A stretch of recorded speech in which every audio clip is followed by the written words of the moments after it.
Hey there, TRASTRA fans. Welcome to episode 78 of our Newsreel. Big news today. We'll cover Elon's potential crypto plans for Twitter 2.0, Swift's cross-chain tokenization experiment with Chainlink.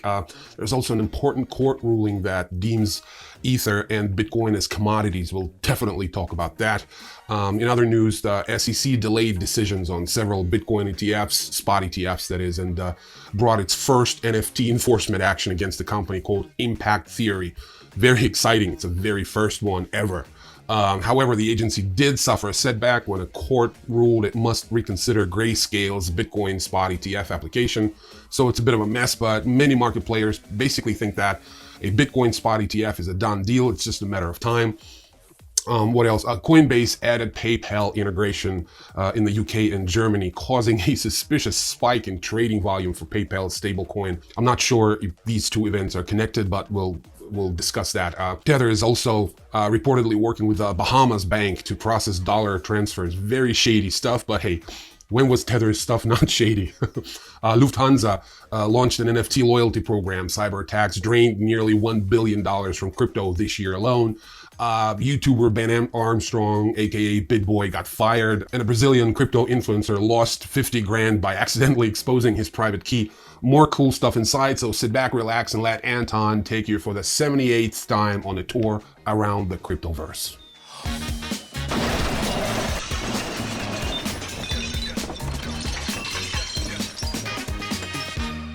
The former crypto Twitter and current Exo Twitter, I guess we'll call it that, is abuzz with joyous news that may mean that Elon will launch crypto payments on his social media platform after all.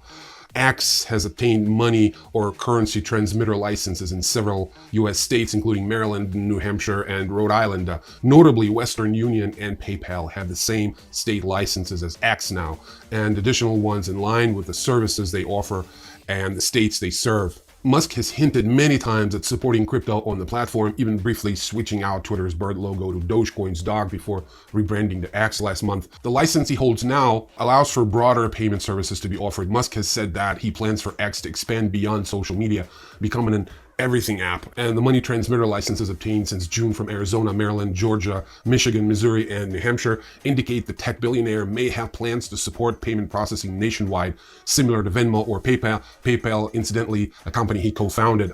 Still no concrete word on crypto payments, but X seems to be optimistic, and yours truly will cautiously join that optimism, the Libra story notwithstanding. Global financial messaging service Swift announced on Thursday that it had successfully completed a cross-chain tokenization experiment using Chainlink oracles. The experiment tokenized equities on multiple blockchains, including Ethereum, Avalanche C-Chain, and Polygon POS. According to Swift, the experiment paves the way for interconnectivity between traditional and decentralized finance, end quote. Swift plans to expand the experiment across more participants and blockchains. The company stated that reliable oracles are key for the financial industry to adopt blockchain-based services at scale.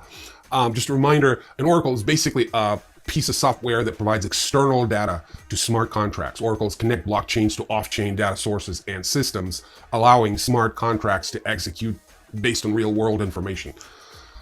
Simply put, oracles are software replacement for all those human intermediaries blockchain purports to eliminate from financial transactions. So, a New York court classified ETH and Bitcoin as commodities while dismissing a proposed class action lawsuit against leading decentralized crypto exchange Uniswap in a Wednesday filing. The lawsuit, filed in April 2022 by a group of investors against Uniswap and its creator Hayden Adams, alleged that the DeFi platform violated U.S. securities laws by failing to register as an exchange or broker-dealer, offering and soliciting securities on an unregistered exchange. The suit sought to hold Uniswap accountable for investors losing money to scam tokens that were issued and traded on the protocol. The tokens cited in the suit, check this out, include Ethereum, ERC20 tokens, Ethereum Max, Bezoge, Bezoge, B-E-Z-O-G-E, I guess, I don't know, and Alpha Wolf Finance, leaving aside the fact that only a greedy moron would invest in something called Bezoge and then complain that he got duped. The ruling scrapped the suit before trial, stating that the true defendants of the case were the issuers of the scam tokens in question and not Uniswap. In other words, go chase the Bezoge issuers. In the latest setback for the SEC Chair Gary Gensler's efforts to regulate crypto, a federal appeals court ruled Tuesday that the Securities and Exchange Commission must reconsider the crypto asset manager Grayscale Investments application to launch the first Bitcoin exchange-traded fund. Bitcoin-related assets surged on the news, with traders betting the decision would pave the way for broad investor access to the cryptocurrency. Coinbase Global, the largest publicly traded crypto exchange, rose 15%, and Bitcoin futures climbed more than 7%. I still don't understand, what does that mean, broaden access to Bitcoin for investors? You can just get on an exchange and buy as much Bitcoin as you want. Not sure. However, the SEC seems completely unfazed by this nuisance. The agency announced that it's postponing a decision on 6 applications for spot Bitcoin ETFs in the United States. The commission has opted to extend its review period by an additional 45 days, pushing the eventual decision back until October. Shortly after the news broke, the SEC also put BlackRock, the biggest asset manager in the world, in the same delayed decision boat. Wow, that's bold. Also, Gensler turned right around and brought the first ever enforcement action against the company for non-fungible tokens project. The violator in question is a Los Angeles-based media company called Impact Theory, which the federal securities regulator alleges sold NFTs that were actually unregistered securities. In its lawsuit against Impact Theory, the SEC alleged that from October to December 2021, the company encouraged potential buyers of its NFTs to think of the tokens as investments in the future business. Impact Theory promised these buyers that it was trying to build the next Disney without admitting or denying the charges. Impact Theory settled with the SEC for more than $6.1 million and will decommission its founders' key NFTs and reimburse customers who bought them. Funny. Coinbase has added a new feature that allows users in Germany and the United Kingdom to link their PayPal accounts directly to Coinbase. This integration provides a seamless and secure way for users to buy and withdraw cryptocurrencies using their PayPal accounts. According to the press release, PayPal integration brings several key benefits to Coinbase users in Germany and the UK. First, it offers ease of use. I'm not sure if it was complicated before, but whatever. And users can simply connect the PayPal accounts to buy cryptocurrencies. Additionally, it ensures safety and security, as both PayPal and Coinbase provide industry-leading security features, including encryption and fraud monitoring. And here's something totally unrelated, wink wink. In the last episode of our newsreel, I reported that the demand for PayPal's newly issued stablecoin is surprisingly low. But guess what? On August 30th, the very next day after Coinbase integration, the PYUSD trading volume on centralized exchanges witnessed a surprising and seemingly unexplainable upsurge of almost 225%. This indicator set a new all-time high above 4.8 million. Out of the sum, more than an equivalent of $4 million was processed by Australia-based exchange Coin Global. The exchange has a medium 5.8 out of 10 spot exchange score on CoinMarketCap, so it's not a very well-known exchange. This spike in trading activity is very sensitive for a low liquidity asset, such as PYUSD stablecoins. Market capitalization barely exceeds $43 million. PYUSD briefly lost its peg to the US dollar, so it's more or less safe to say that the vultures are circling. Tether has added Britannia Bank and Trust, a privately held bank operating in the Bahamas, to process dollar transfers, according to well-founded rumors. While it's unclear when the banking relationship started, Tether has recently instructed clients to send money to Britannia's bank account. As usual, Tether, whose USDT token underpins much of the trading in the estimated $1 trillion crypto market, didn't respond even to Bloomberg's requests to comment. And Britannia Financial Group, the parent of Britannia Bank and Trust, joined in the silent treatment of the anxious crypto community. And I'm part of that community, so I'm eager to find out what the hell is going on. Lufthansa, one of the largest airline groups in Europe, has launched its non-fungible token loyalty program on the Polygon network. The program will allow passengers to turn their trips into NFTs that can unlock rewards, such as miles and business lounge vouchers.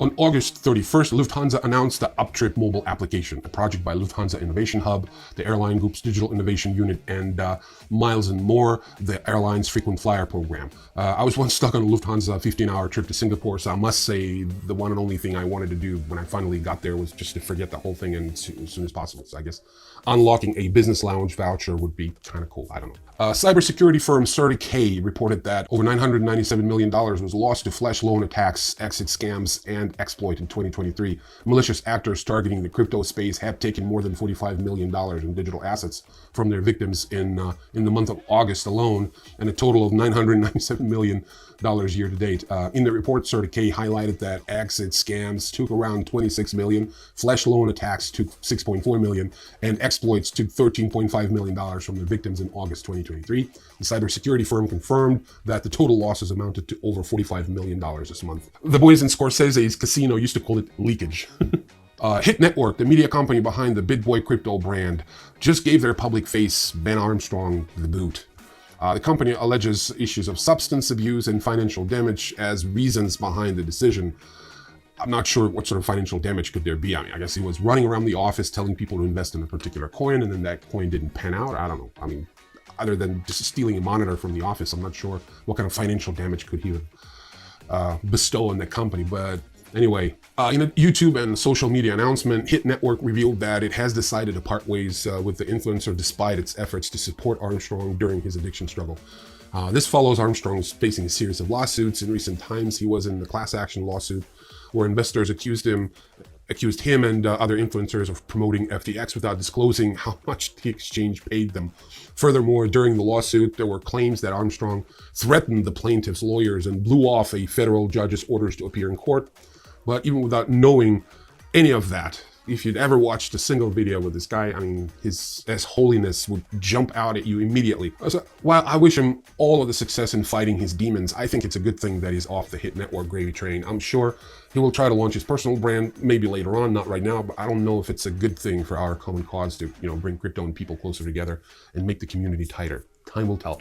And finally, kind of a sad news, but we can laugh at it now. During a live stream on YouTube on August 29th, the owner of the Fraternidade crypto channel, Ivan Bianco, unwittingly exposed his private key to a self-custodial cryptocurrency wallet by trying to access his passwords for the blockchain games platform Gala Games. Apparently, the credentials and logins were stored somewhere in a text file he flashed during the live stream. And voila, one of his 70 live viewers promptly swiped 86,000 Matic, about 50 grand worth, some NFTs approximately worth about 15 grand, and some Ether Bianco stored on the ARB network. In a follow-up video, Bianco claimed that he lost his entire life savings to the accident, pleading with a stream viewer to return the tokens for a reward. The YouTuber also said that he was planning to file a complaint with the local police. Well, yada, yada, yada. Somehow he managed to retrieve the Matic. However, NFTs and ETH seem to be irretrievably lost, at least for now. Poor guy. Remember Sheldon Cooper? What's going on? They stole everything, Leonard. Everything. Are you the roommate? Yeah, Leonard Hofstetter. What happened? Your friend here called 911 to report a robbery. Oh my God, what did they get? What didn't they get? I got my enchanted weapons, my vicious gladiator armor, my wand of untainted power, and all my gold. You called the police because someone hacked your World of Warcraft account? What choice did I have? The mighty Sheldor, level 85 blood elf, hero of the Eastern Kingdoms, has been picked clean like a carcass in the desert sun. Plus the FBI hung up on me. Into the bag. They took my battle ostrich. Oh no, not Glenn. Yes, Glenn, only bird I ever loved. Good luck, fellas. Thank you, officer. Wait a minute. You're not going to do anything? Mr. Cooper, there's nothing. Dr. Cooper. Seriously? Not the kind with access to drugs. Fine. Dr. Cooper, I'm sorry for your loss, but the Pasadena Police Department doesn't have jurisdiction in Pandora. That's from Avatar. World of Warcraft takes place in Azeroth. Goodness gracious, how are you allowed to carry a gun? Can you at least refer me to a rogue ex-cop? What? You know, one who was drummed off the force because he refused to play by the rules and now he hires himself out to impose his own brand of rough justice? No. Thank you, officer. It's all gone. All gone. I'm really sorry, Sheldon. What kind of world do we live in where a man would take another man's battle ostrich? I don't know. This act of aggression must be met with swift and cruel ferocity. It is time to cry havoc and let slip the dogs of war. I'm on it. Hi, Mrs. Wallowitz. Is Howard there? Okay, thanks. That particular dog of war will have to call you back after his bath. See if Raj is done with Pilates. Right, well, another mighty crypto warrior bites the dust. Let's wish the poor sod well and hope he retrieves the rest of his imaginary stuff. And we will always remember that self-custody in crypto is a task that only vigilant and attentive individuals are equal to. Hopefully our videos help you to become that individual. And I bid you adieu. See you in the next one. Peace.